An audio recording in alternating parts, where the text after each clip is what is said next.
قال الله تعالى في القرآن المجيد والفرقان الحميد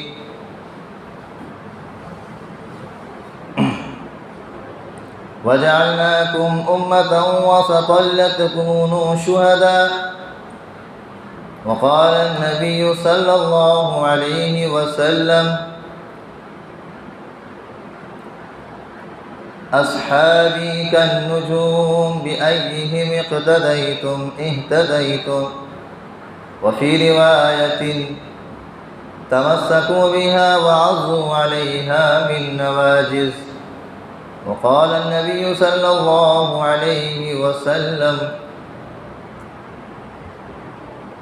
ما تركت فيكم الثقلين لن تضلوا ما تمسكتم بهما أو كما قال النبي صلى الله عليه وسلم كتابي وسنتي وفي رواية كتابي وعترتي. حاضرین مجلس، قرآن مقدس میں اللہ تبارک و تعالیٰ نے ہم مسلمانوں کی تعریف کرتے ہوئے اس امت کی ایک خصوصیت بیان فرمائی ہے کہ یہ امت معتدل ہے. امتاً وسطاً لتکونوا شہداء. امت وسط کا مطلب یہ ہے کہ یہ امت نبی پاک صلی اللہ علیہ وسلم سے جو چیزیں جتنی مروی ہیں اور جیسی مروی ہیں ان چیزوں پر یہ اتنا ہی عمل کرتی ہے اور ویسے ہی عمل کرتی ہے. یہ اس امت کی خصوصیت ہے. قرآن مقدس میں جگہ جگہ اللہ تبارک و تعالیٰ نے غلو سے منع فرمایا. اللہ تعالیٰ نے یہود و نصارہ کی طرح غلو نہ کرو قرآن مقدس میں جگہ جگہ منع فرمایا. غلو کہتے ہیں جو چیزیں جیسی ثابت ہیں حدیث میں، قرآن میں، نبی پاک کے عمل سے صلی اللہ علیہ وسلم یا صحابہ کے عمل سے، ان چیزوں میں اپنی طرف سے بڑھ چڑھ کر، بڑھا چڑھا کر کوئی چیز اپنی طرف سے پیش کر کے اسے دین کا حصہ سمجھ کے دین سمجھنا، عمل کرنا، یہ غلو کہلاتا ہے. اور اسی طرح کوئی چیز جو نبی پاک صلی اللہ علیہ وسلم سے ثابت ہو اور اس کے باوجود بھی اس چیز میں بہت زیادہ کیڑے نکال کے یہ کہنا یہ ضعیف ہے، یہ بے اصل ہے، اس کی کوئی حقیقت نہیں، یہ بھی ایک قسم کی غلو ہے. اس غلو کا مکمل نام ہے افراط و تفریط، یعنی دین کے معاملے میں اپنی طرف سے بڑھا چڑھا کے حد سے آگے بڑھ جانا یا دین کے معاملے میں اپنی طرف سے کاٹ چھانٹ کے کم کر دینا. یہ دونوں غلط ہیں، دونوں جائز نہیں. جیسے ایک آسان سا مثال دیتا ہوں، دین کے معاملے میں غلطی کرتے ہیں لوگ. جو شیعہ حضرات ہیں وہ کہتے ہیں تراویح بالکل ہے ہی نہیں، تراویح کی نماز ہے ہی نہیں. اور جو اہل حدیث ہیں وہ کہتے ہیں کہ تراویح کی نماز ہے مگر 8 رکعت، ایک پورا کاٹ دیے اور دوسرا کم کر دیے. اسی کو کہتے ہیں افراط و تفریط. تو آگے چونکہ ایک ایسی شب آنے والی ہے جسے ہم شب برات کہتے ہیں، تو اسی سے متعلق چند باتیں عرض کرنی ہیں. میں نے آپ حضرات کے سامنے قرآن کی ایک آیت تلاوت کی ہے. اس میں اللہ تعالیٰ فرماتے ہیں کہ یہ امت جو ہے امت وسط ہے. اس امت کی خوبی یہ ہے کہ یہ امت غلو نہیں کرتی، حد سے آگے نہیں بڑھتی کسی چیز میں، اپنی طرف سے ملاوٹ نہیں کرتی دین کے معاملے میں. جتنا اللہ کے نبی نے فرما دیا بس ہمارے لیے اتنا کافی ہے، اس سے آگے بڑھ چڑھ کے اپنی طرف سے اوں آ ای آ چیں چاں کرنے کی کوئی ضرورت نہیں. نبی پاک نے فرما دیا بس ختم. تو شب برات کے سلسلے میں 10 صحابی سے روایت مروی، اور وہ 10 صحابی میں حضرت طلحہ آتے ہیں، حضرت علی آتے ہیں، حضرت امی عائشہ صدیقہ رضی اللہ تعالی عنہا جو حضرت ابوبکر صدیق رضی اللہ تعالی عنہ کی چہیتی بیٹی. حضرت ابوبکر کی 2 بیٹی تھیں، بڑی بیٹی کا نام حضرت اسما بنت ابوبکر، اور چھوٹی بیٹی کا نام حضرت عائشہ بنت ابوبکر. یہ جو حضرت عائشہ تھیں یہ اللہ کے نبی صلی اللہ علیہ وسلم کی سب سے چہیتی بیوی تھی. حضرت عائشہ سے بھی روایتیں مروی ہیں، بخاری شریف میں ہے، مسلم شریف میں ہے، ابو داؤد میں ہے، اور نسائی شریف میں ہے، اور ترمذی شریف میں ہے۔ اور اسی طرح ایک روایت یہ بھی ہے حضرت علی رضی اللہ تعالیٰ عنہ سے کہ اللہ کے نبی صلی اللہ علیہ وسلم شعبان کی 15ویں تاریخ کا روزہ رکھا کرتے تھے۔ حضرت علی رضی اللہ تعالیٰ عنہ کی یہ روایت اگرچہ موقوف ہے، اور کچھ محدثین نے اس پر کلام بھی کیا ہے۔ کلام کرنے کا مطلب یہ ہے کہ اس حدیث کو کچھ محدثین نے یہ کہا ہے کہ یہ حدیث روایت کے اعتبار سے اس درجے کی نہیں ہے جس درجے میں صحیح لعینہ صحیح لغیرہ کی حدیث ہوتی ہے، یعنی بہت زیادہ مضبوط حدیث نہیں ہے، کمزور ہے، جسے اہل حدیث لوگ ضعیف کہتے ہیں۔ اہل حدیث کی ضعیف الگ ہوتی ہے اور اللہ کے نبی والا ضعیف یہ الگ ہے۔ اہل حدیث کے ضعیف کا مطلب وہ غلط، تو وہ ضعیف الگ ہے۔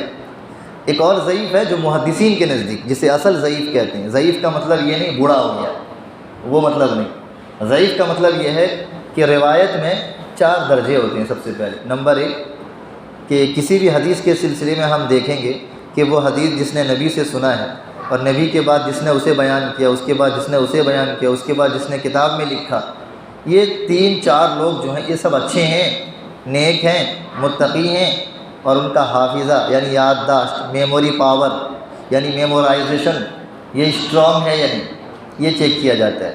اسی طرح ان کا عام بول چال میں معاملہ کیسا ہے، یعنی یہ لوگ اٹھتے بیٹھتے کیسے ہیں، ان کے اخلاق کیسے ہیں، یہ جھوٹ کہتے ہیں یا نہیں، یہ حدیث کے معاملے میں جھوٹ کہتے ہیں یا نہیں، یہ عام بول چال میں جھوٹ کہتے ہیں یا نہیں، یہ لین دین کے معاملے میں قرضہ ورضہ لینے میں ٹال مٹول کرتے ہیں یا نہیں۔ ان کے ایک ایک بیک گراؤنڈ کے ایک ایک چٹھے کو کھولا جاتا ہے، اس کے حساب سے ایک حدیث پہ حکم لگتا ہے کہ یہ حدیث کو بیان کرنے والا اتنا نیک آدمی ہے، لہٰذا یہ حدیث صحیح، اس حدیث کو بیان کرنے والا یہ اس سے تھوڑا نیک ہے تو وہ حدیث صحیح لغیرہ، دوسرے درجے کا صحیح۔ اس حدیث کو بیان کرنے والا اس سے تھوڑا اور نیک، کم نیک ہے، تو اس حدیث کا نام ہوتا ہے حسن لعینہ۔ کیا نام ہوتا ہے؟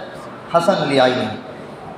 اور اس سے اور کم درجے کا نیک جو ہوتا ہے وہ اگر حدیث بیان کرے اسے کہتے ہیں حسن لغیرہ۔ اس سے اور کم درجے کا اگر کوئی نیک ہے وہ اگر حدیث بیان کرتا ہے اسے کہتے ہیں ضعیف۔ پھر ضعیف میں الگ الگ کیٹیگری، اگر وہ بہت نیچے درجے کا جھوٹا ہے، حدیث بھی جھوٹا بیان کرتا ہے اور بول چال بات چیت میں بھی جھوٹ بولتا ہے، تو اسے کہتے ہیں منکر، اسے کہتے ہیں منکر۔ اور دوسری بات اسے کہتے ہیں موضوع۔ یہ حدیث ایسی ہے اس پر کوئی عمل کی اجازت نہیں دیتا، وہ حدیث بیان کرنا بھی حرام، وہ حدیث سننا بھی غلط، اس حدیث پہ عمل کرنا بھی ناجائز۔ لیکن ضعیف کی ایک قسم یہ ہے کہ اس حدیث کے بارے میں یہ حکم ہے کہ اکثر محدثین یہ کہتے ہیں کہ اس پر عمل کر لینا بہتر ہے۔ تو یہ جو روایت میں نے پڑھی آپ حضرات کے سامنے حضرت علی رضی اللہ تعالیٰ عنہ کے سلسلے میں، یہ روایت ایسی ہے کہ اس کے بارے میں کیا اسے کہتے ہیں، معجم طبرانی ہے ایک کتاب، معجم الاوسط ایک کتاب ہے، اور اسی طرح مصنف ابن ابی شیبہ نامی ایک کتاب ہے۔ یہ حدیث کی بڑی بڑی کتابیں ہیں، اور اسی طرح مشکات شریف ہے، اور دیگر بہت سی کتابیں ہیں، اور ابن ماجہ میں بھی بعض محدثین نے نقل کیا ہے، یہ روایتیں موجود ہیں۔ اور اس روایت کا مقصد یہ ہے کہ اتنا ثابت کرنا کہ جو لوگ یہ کہتے ہیں کہ رمضان سے پہلے شعبان کی 15ویں تاریخ میں روزہ رکھنا کوئی حیثیت نہیں، کوئی اصل نہیں، یہ غلط کہتے ہیں، بلکہ روزہ رکھنا کیا ہے؟ مستحب ہے، روزہ رکھ سکتے ہیں۔ روزہ رکھنے کو ضروری سمجھنا یہ غلط ہے۔ کوئی اگر روزہ نہیں رکھتا تو اسے برا بھلا کہنا یہ غلط ہے۔ کیوں غلط ہے؟ اس لیے کہ روزہ 3 طریقے سے ہوتا ہے۔ نمبر 1، یا تو روزہ رمضان کا ہوگا، یہ فرض روزہ ہے، اگر کوئی روزہ رمضان کا جان بوجھ کر چھوڑتا ہے تو اسے برا بھلا کہا جا سکتا ہے۔ برا بھلا کہنے کا مطلب ہمارے لینگویج والا گالی نہیں، برا بھلا کہنے کا مطلب یہ ہے کہ کیسا مسلمان ہے، روزہ نہیں رکھتا، مسلمان ہو کے روزہ نہیں رکھتا، بہت بری چیز ہے، یہ برا بھلا، یعنی ملامت کرنا، برا سمجھنا کہ رمضان کا روزہ فرض ہے اس کے باوجود بھی تم نہیں رکھے۔ تو ایک روزہ تو یہ ہوا۔ دوسرا روزہ ہوا واجب روزہ۔ واجب روزہ مطلب منت، جیسے ہم منت مان لیتے ہیں، میرے بیٹا بہت بیمار ہے، اگر اچھا ہو گیا تو میں 3 روزے لگاتار رکھوں گا۔ میری اماں بیمار ہیں، اگر اماں اچھی ہو گئیں تو میں 3 روزے رکھوں گا، یہ منت کا روزہ ہے۔ اب اگر بیٹا یا اماں اچھی ہو گئیں تو اب اس کے اوپر واجب ہے کہ یہ روزہ رکھے۔ تو اس روزے کا معنی بھی یہی ہے کہ یہاں روزہ رکھنا ضروری ہے۔ اور تیسرے قسم کا روزہ یہ ہے سنت روزہ۔ سنت روزہ یہ ہے کہ اللہ کے نبی صلی اللہ علیہ وسلم ہر مہینے کے ایام 20 کے روزے رکھا کرتے تھے۔ بخاری اور مسلم کی روایت ہے۔ ایام بیس کا مطلب ہے 13، 14، 15۔ ہر مہینے کی اردو کی تاریخ کا 13 تاریخ، 14 تاریخ اور 15 تاریخ، اس میں اللہ کے نبی روزہ رکھا کرتے تھے۔ اسے کہتے ہیں عربی میں ایام بیس۔ ایام بیس، بیس یوں تو اس کی بہت سی تشریحات محدثین نے لکھے ہیں، ایک سادہ سا مفہوم آپ کو بتا دوں۔ بیس کا مطلب آتا ہے انڈا، سفیدی، اور 13، 14، 15 میں چاند چونکہ بالکل اپنے آب و تاب میں ہوتا ہے، سب سے زیادہ روشن ہوتا ہے، اسی لیے اسے کہتے ہیں ایام بیس، یعنی ایسا دن جس کی رات سب سے زیادہ روشن ہے۔ تو اس کے روزے اللہ کے نبی رکھا کرتے تھے۔ تو یہ روزہ کیا ہے؟ سنت روزہ ہے۔ یہ ہو گئے، یہ 3 ختم ہو گئی۔ چوتھا درجہ یہ ہے مستحب روزہ۔ مستحب روزہ وہ 2 طرح کا روزہ ہے۔ ایک روزہ محرم میں رکھتے ہیں ہم، محرم کا روزہ ہوتا ہے نا، یا تو آپ 9 تاریخ کو رکھو یا 10 تاریخ کو یا 10 کو اور 11 کو، 2 روزے رکھتے ہیں نا محرم میں، وہ روزہ بھی مستحب ہے۔ اور شب برات میں 15ویں شعبان کا روزہ یہ بھی مستحب ہے۔ اس روزے کا مسئلہ یہ ہے، اگر کوئی شخص روزہ رکھ لے تو اسے ثواب ملے گا، اور اگر کوئی شخص جان بوجھ کے بھی روزہ نہیں رکھتا تو اسے برا بھلا نہیں کہا جا سکتا۔ کیوں؟ اس لیے کہ یہ روزہ نہ سنت مؤکدہ ہے، نہ یہ روزہ واجب ہے، نہ یہ روزہ رمضان کے روزے کی طرح فرض ہے۔ ٹھیک، تو جس کا جو درجہ ہے انزل الناس منازلہم، سمجھ میں آیا؟ You have to make respect on the that position, جو جس مقام کا حامل ہے اسے اس درجے میں، اس مقام میں رکھا جائے، یہی مطلب ہے۔ تو روزے کا جو مقصد، جو عمل، جو درجہ ہے اسے اسی درجے میں رکھا جائے۔ تو یہ جو شعبان کا روزہ آ رہا ہے یہ روزہ فرض نہیں ہے، یہ اچھی طرح سن لیں، اور یہ روزہ واجب بھی نہیں ہے، اور یہ روزہ سنت مؤکدہ بھی نہیں ہے۔ یہ روزہ کیا ہے؟ مستحب ہے۔ کیا ہے؟ مستحب۔ مستحب کا مطلب اگر کوئی رکھ لے بہت ثواب ملے گا اسے، بہت ثواب۔ اگر کوئی نہ رکھے، چاہے بیماری کی وجہ سے نہ رکھے، جان بوجھ کے بھی نہ رکھے، تب بھی اسے کوئی گناہ نہیں ہوگا۔ ٹھیک ہے، تو اسی لیے کسی کو برا بھلا نہیں کہنا ہے۔ کوئی اگر 15ویں شعبان میں روزہ نہیں رکھا، مسلمانوں پہ روزہ نہیں رکھا، تو یہ نہیں کہنا ہے۔ ٹھیک ہے، یہ بات کلیئر ہو گئی ایک بات۔ اور دوسری بات یہ ہے، شعبان میں ایک اور کرنے کا کام ہے 15ویں شعبان میں، کہ اللہ کے نبی صلی اللہ علیہ وسلم پوری زندگی میں ایک دفعہ اللہ کے نبی قبرستان گئے تھے، جنت البقیع، مدینے کا مشہور قبرستان ہے جنت البقیع۔ بخاری اور مسلم کی روایت ہے کہ اللہ کے نبی صلی اللہ علیہ وسلم ایک دفعہ رات میں اچانک اٹھے اور خفیہ طور پہ، ٹھیک، خفیہ طور پہ کسی کو بتائے بغیر، کسی کو ساتھ لیے بغیر، اکیلے جنت البقیع والی قبرستان کو چل دیے۔ حضرت عائشہ کی آنکھ کھلی، نیند ٹوٹی، یہ سمجھنے لگی کہ حضور اکرم صلی اللہ علیہ وسلم اپنی کسی دوسری بیوی سے ملاقات کے لیے جا رہے ہیں۔ سوتن کو سوتن کی جلن تو ہوتی ہے، سوتن تو ہیں ہی، تو ان کو تجسس ہوا، یہ بھی پیچھے پیچھے چل دی کہ نبی جاتے کہاں، میں بھی ذرا دیکھوں۔ تو دیکھے وہ کسی بیوی کے گھر جانے کے بجائے یہ قبرستان جا رہے ہیں اللہ کے نبی۔ تو وہ امی عائشہ روایت بیان کرتی ہیں کہ میں نے دیکھا 15ویں کی رات میں، یعنی 14ویں کی رات یا 15ویں شعبان میں اللہ کے نبی صلی اللہ علیہ وسلم جنت البقیع کے قبرستان گئے تھے۔ تو یہ ایک روایت ہے اور مضبوط روایت ہے۔ میں نے ابھی بیان کیا تھا نا کہ حدیث کی کئی کیٹیگری ہیں، ایک جو بہت نیک آدمی بیان کرے تو وہ صحیح ہوتا ہے، اور دوسرا اس سے کم درجے کا نیک وہ صحیح لغیرہ، اس سے کم درجے کا حسن لعینہ، اس سے کم درجے کا حسن لغیرہ، اس سے کم درجے کا ضعیف۔ جو بہت جھوٹ بولے وہ منکر اور موضوع، جو اس سے تھوڑا کم جھوٹ بولے اسے کیا کہتے ہیں؟ شاذ، اور جس میں کوئی خرابی ہو متن یا حدیث میں اسے کہتے ہیں علل۔ ٹھیک ہے، اور بیان کرنے میں اگر کوئی گڑبڑی کرے، ایک اسٹوڈنٹ الگ بات، دوسرا اسٹوڈنٹ الگ بات بیان کرے، اسے کہتے ہیں مضطرب۔ یہ حدیث کی الگ الگ کوالٹیاں ہیں، لیکن لوگ نہیں جانتے، آنکھ بند کر کے سب کو ضعیف کہہ دیتے ہیں، ان کو علم نہیں ہوتا۔ حدیث کا علم ایسا ہے، مسلسل 10 سال بھی اگر کوئی پڑھے، صرف حدیث پڑھے، یہ سمجھنے کے لیے کہ کون سی حدیث صحیح ہے کون سی ضعیف، تب بھی اس کا علم کم ہے۔ اور مجھے شرم آتی ہے، حیا آتی ہے، اور کبھی کبھی ہنسی آتی ہے کچھ لوگوں پر جنہیں حدیث کا لکھنا بھی نہیں آتا کہ حدیث لکھتے کیسے ہیں، وہ بھی کہہ دیتے ہیں یہ حدیث ضعیف ہے، ہم فلاں مولوی کو ہرا دیے، ہم ایسا کر دیے ویسا کر دیے۔ انہیں پتہ نہیں ہے کہ علم کہتے کسے ہیں۔ جو صحابہ عربی جانتے تھے ان کو سورہ بقرہ سیکھنے کے لیے اڑھائی سال لگتا تھا۔ کیا آج کے جو یہ لوگ ہیں جو اپنے آپ کو اہل حدیث کہتے ہیں یا کچھ بھی کہتے ہیں، جو بھی ہیں، کیا یہ حضرت عمر سے زیادہ جاننے والے ہیں؟ کیا یہ حضرت عثمان سے زیادہ جاننے والے ہیں؟ کیا یہ حضرت ابوبکر صدیق سے زیادہ جاننے والے ہیں؟ یار وہ تو پیدائشی عربی جاننے والے تھے، ان کا ملک عربی، ان کی زبان عربی، قرآن جس زبان میں اترا وہ بھی عربی، اور نبی جس زبان میں بات کرتے تھے وہ بھی عربی۔ اس کے باوجود بھی ان کو 2 سال 3 سال 2.5 سال لگتا تھا ایک ایک سورہ سیکھنے میں۔ کیا چیز تھی؟ اس کی وجہ یہ تھی، ایک چیز کو معلوم کرنا الگ چیز ہے، اور ایک چیز کو علم میں لینا یہ الگ چیز ہے۔ معلوم کا مطلب آپ سب جانتے ہیں میں ایک عالم ہوں، یہ آپ کو معلوم ہے، لیکن آپ کو علم نہیں ہے کہ میں عالم ہوں۔ کیا مطلب علم نہیں ہے؟ علم کا مطلب یہ ہے میں کیا کیا جانتا ہوں، میں علم نحو جانتا ہوں، میں علم صرف جانتا ہوں، میں علم اشتقاق جانتا ہوں، میں انگریزی زبان جانتا ہوں، میں فارسی زبان جانتا ہوں، میں عربی گرامر جانتا ہوں، میں عربی لغات جانتا ہوں، عربی مصادر جانتا ہوں، عربی صرف جانتا ہوں، پھر اس کے بعد میں خطابت جانتا ہوں، خطابت کی جغرافیائی حیثیت جانتا ہوں، دعائق جانتا ہوں، پھر اس کے بعد سائنس جانتا ہوں، جغرافیائی حیثیت جانتا ہوں، سائنس کی کیٹیگریز جانتا ہوں، اتنے فنون اتنے علوم، پھر حدیث کے صحیح ضعیف، حسن لعینہ حسن لغیرہ، صحیح لعینہ صحیح لغیرہ، مسترب فی الحدیث شاذ فی الحدیث، منکر فی الحدیث مطلوب فی الحدیث، مسترب فی الحدیث، پھر ان سب کی الگ الگ کیٹیگری، پھر تفسیر قرآن کی آیت صحیح، آیت تفسیر، آیت محکمہ، آیت مفسرہ، آیت معضلہ، پھر اس کے بعد میں ان آیتوں میں الگ الگ احکام، اشارۃ النص، عبارۃ النص، دلالۃ النص، اقتضاء النص، اتنی چیزیں ہیں کہ آدمی 10 سال مسلسل پڑھے تب بھی نہ پہنچ سکے۔ اور لوگ یوٹیوب میں بیان سن کے کچھ پڑھتے ہیں، یہ صحیح ہے یہ ضعیف ہے، یہ جانتے نہیں وہ جانتے نہیں، یہ سب فضول ہے۔ تو ایسے لوگوں کی بہکاوے میں آ کے اپنے عقیدے کو اپنے ایمان کو کبھی خراب نہ کریں۔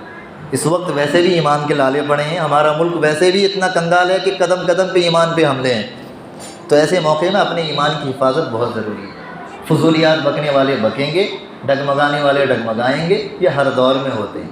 ابو جہل جیسے لوگ، ابو لہب جیسے لوگ، محمد رسول اللہ جیسے عظیم ہستی کے سامنے عظیم گفتگو کے باوجود وہ نہ بدل سکے، تو ہماری اوقات کیا کہ ہم سب کو بدل دیں؟ ضروری نہیں کہ ہر ایک کی بات سے ہر ایک بدل جائے۔ محمد رسول اللہ سے زیادہ سچ بولنے والا کوئی تھا کیا؟ کوئی نہیں تھا۔ آپ کی باتوں سے زیادہ مضبوط دلیل دینے والا کوئی تھا کیا؟ کوئی نہیں تھا۔ آپ سے بڑا مولوی کوئی تھا؟ کوئی نہیں تھا۔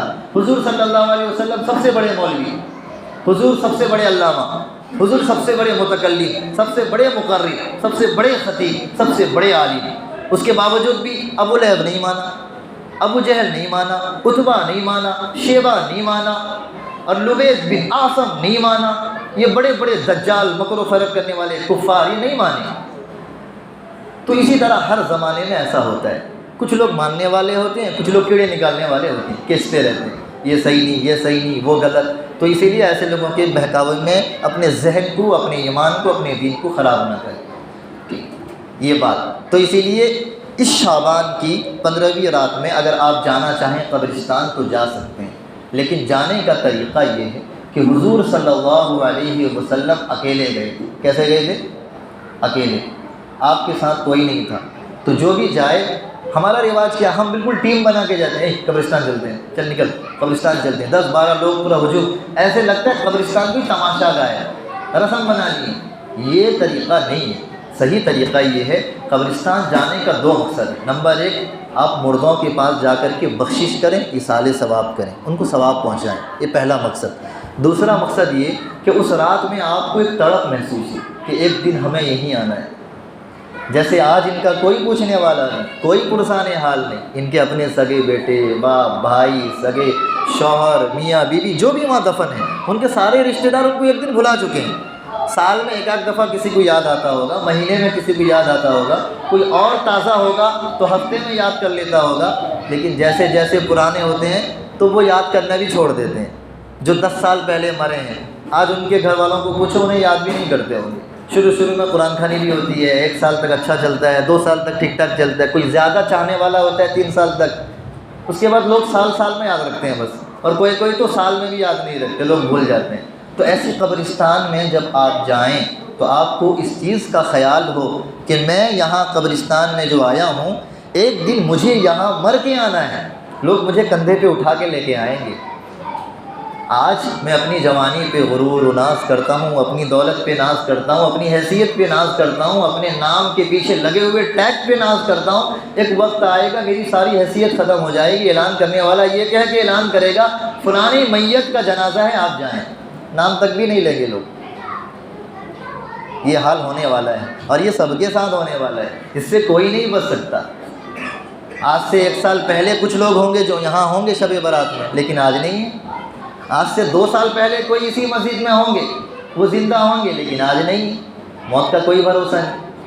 یہ دیکھیے قاسم استاد جی کے ساتھ کیا ہوا، جلسے میں آئے اچھے بچھے، جلسے میں بیٹھے بیان سنے، اچانک سر میں بہت درد ہونے لگا، نکل کر چلے گئے۔ اس سے 2 دن پہلے میں انہیں اسکول میں دیکھا، وہیں روکا، چہرے کو دیکھ کے مجھے محسوس ہوا کہ یہ بہت پریشان ہے۔ چونکہ میرا فن ہے، میرا میدان ہے، میں آنکھیں دیکھ کے ماتھے کی بناوٹ سے محسوس کر لیتا ہوں یہ آدمی اندر سے کتنا پریشان ہے۔ یہ فن ہے، یہ کوئی علم غیب نہیں۔ کچھ لوگ اس کو علم غیب سمجھیں گے کہ آپ تو بہت پڑھی نہ جان لیں گے، یہ غلط بات ہے۔ ایسا نہیں، ایک فن ہے، ایک ٹریک ہے۔ یہ بہت پڑھنے کے بعد میں انسان کو ایک کلا حاصل ہوتی ہے کہ وہ چہرہ دیکھ کے بھانپ لیتا ہے کہ آدمی اندر سے کتنا پریشان ہے، یا میرے بارے میں کیا سوچتا ہے، وہ بھی میں آنکھ دیکھ کے پتہ کر لوں، اچھا سوچتا ہے یا برا سوچتا ہے، میرے پیٹھ پیچھے میرے خلاف کتوں کو کیا بولتے ہیں، وہ سب محسوس ہو جاتا ہے۔ وہ ایک فن ہے۔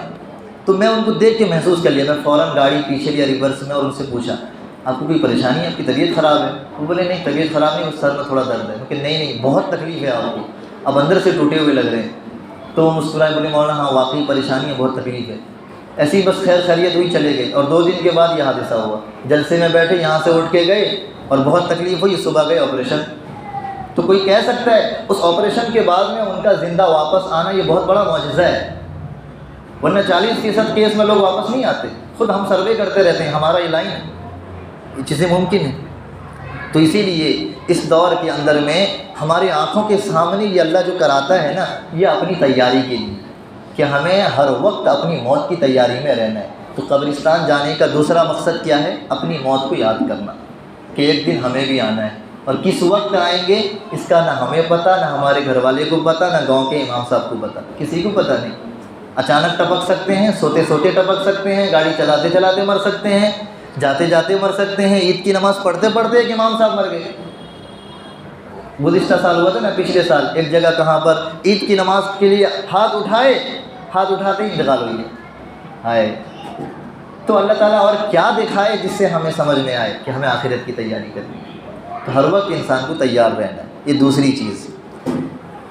تیسری چیز یہ ہے کہ شب برات میں عبادت، رات میں ہم عبادت کرتے ہیں، نفلی عبادت۔ تو عبادت میں 2 طرح کی چیزیں بہت عام ہیں۔ کچھ لوگ سمجھتے ہیں کوئی پرٹیکولر تھنگ ہے، ورشپ کا کوئی پرٹیکولر وے ہے۔ کیا مطلب؟ کوئی خاص طریقہ ہے، 4 مرتبہ سورہ فاتحہ پڑھیں گے، 3 مرتبہ سورہ اخلاص پڑھیں گے، 20 مرتبہ سبحان اللہ پڑھیں گے، 24 مرتبہ سبحان ربی الاعلیٰ پڑھیں گے، اتنا ڈیری کھڑے ہوں گے، ایسا جھکیں گے۔ یہ سب غلط ہے۔ اللہ کے نبی کی کسی حدیث میں، نہ بخاری میں ہے، نہ مسلم میں، نہ ترمذی میں، نہ ابن ماجہ میں، نہ نسائی میں، نہ معجم طبرانی میں، نہ مصنف ابن ابی شیبہ میں، نہ مصنف ابن عبد الرزاق میں، نہ معجم اوسط میں، نہ شعب میں، نہ دائن میں، نہ جز الرائن میں، کسی میں نہیں ہے، کہیں کوئی حدیث نہیں ہے۔ نہ تفسیر کی کسی کتاب میں، نہ علامہ آلوسی کی کتاب میں، نہ تفسیر ابن کثیر میں، نہ روح المعانی میں، نہ معارف القرآن میں، نہ معارف التنزیل میں، نہ القصص میں، نہ العبر میں، نہ الاسران میں، نہ الجصاص میں، تفسیر کی کسی کتاب میں موجود نہیں ہے۔ یہ میں نے جتنے نام لیے یہ کل حدیث یہی ہے، کل قرآن یہی ہے، کل حدیث یہی ہے، تو کہیں اس کا ذکر نہیں ہے۔ تو عبادت کا کوئی خاص طریقہ نہیں۔ جیسے عام دنوں میں آپ 2 رکعت نفل پڑھتے ہیں، عشاء کے بعد آپ 2 رکعت نفل، 2 رکعت سنت، 2 رکعت 3 رکعت وتر پڑھتے ہیں، اسی طرح جو 2 رکعت نفل پڑھتے ہیں اسی طرح آپ پڑھ سکتے ہیں۔ رات میں 2 رکعت، 4 رکعت آپ عبادت کیجیے جتنا آپ سے ہو سکے، اس کا کوئی خاص طریقہ نہیں۔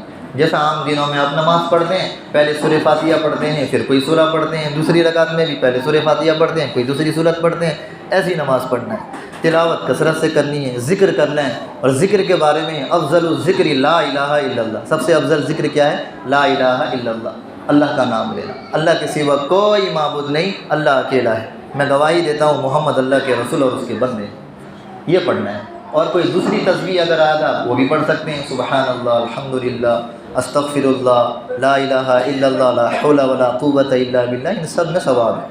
بخاری میں، مسلم میں، ترمذی میں، ابن ماجہ میں روایتیں موجود ہیں، تو یہ عمل کر سکتے ہیں، لیکن کوئی خاص طریقہ عبادت کا نہیں ہے۔ اور ان دنوں میں خاص کر کے کچھ رسم و رواج عام ہیں۔